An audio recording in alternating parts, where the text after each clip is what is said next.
Welcome back to the Ruby Tuesday. My name is Ruben. Alright, folks, picture this.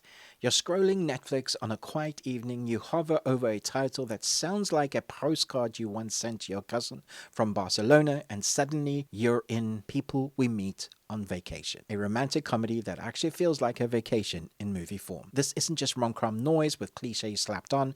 It's a grounded, character-forward, slice-of-life story that makes you feel without ever betraying that warm, fuzzy genre we all secretly love. If you have been a fan of my reviews for a while now, you'll know that I love a good rom-com drama.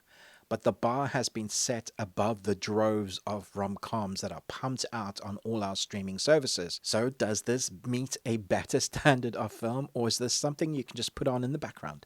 Let's discuss. This film hinges on two very distinct leads. Emily Bader as Poppy Wright, a free-spirited, wanderlust-driven force of nature.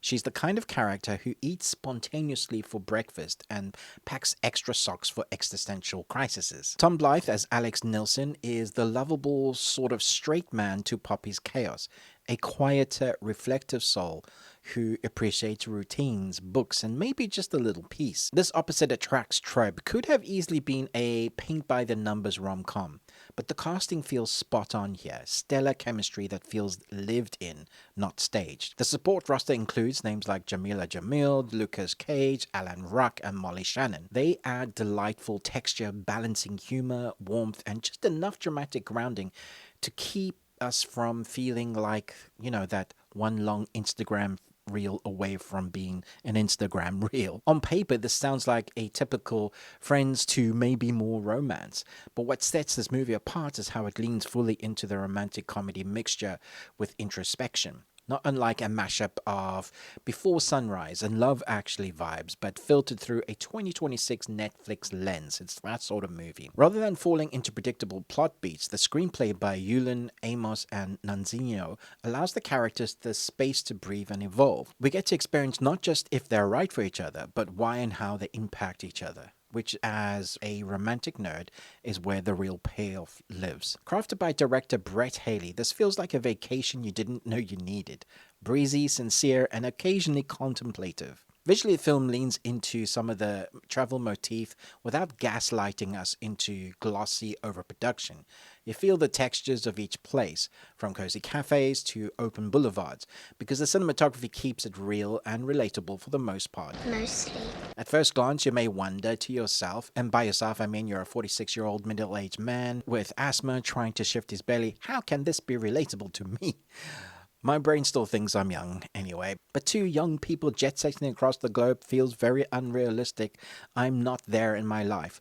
Fortunately, the chemistry between the two leads makes this an easy watch, and I do remember being young once, and I'm still young in mine. And the locations feel really grounded in the way good rom-com dramas do.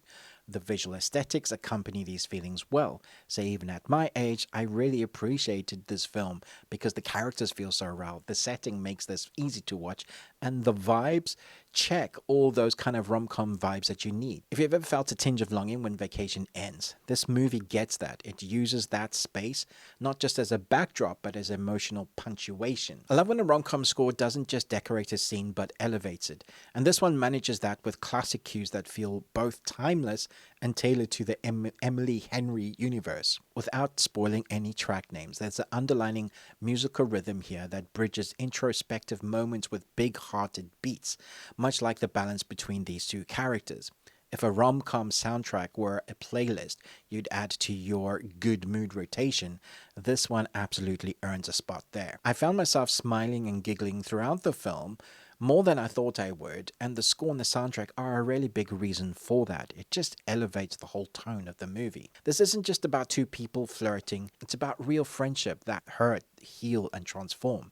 And the themes here, work-life balance, emotional honesty, timing, and the uncertainty of adulthood, hit especially well for the age demographics between 20 and 40s, but really we can all relate to this in some form because of how real the characters are, even if it has that rom-com drama aesthetic Netflix gloss to it. The film doesn't talk down to its audience. It acknowledges what it feels like to be in your 30s, asking hard questions but smiling while doing it. If you're someone who loves rom-coms but wants heart with your laughs, this has that sweet spot, and I feel like they nailed it there. The emotional honesty over some contrived plots I think works because we have a believable chemistry between the leads. The supporting cast bring nuance and humor. It has aesthetic visuals that evoke that kind of wanderlust feeling. If there was a tiny nitpick, it's that once or twice the pacing wants a little bit more popcorn movie energy.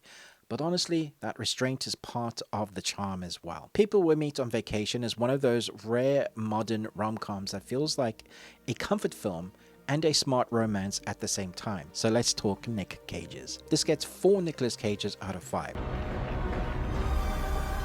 Not full Nick Cage, but definitely nostalgic feelings while rewatching a soundtrack later Cage. Thanks so much for watching. What are your favorite rom-com dramas that not a lot of people talk about? I'd love to know, so let's chat about those in the comments. And remember, most of all, until next time, live long and Tuesday.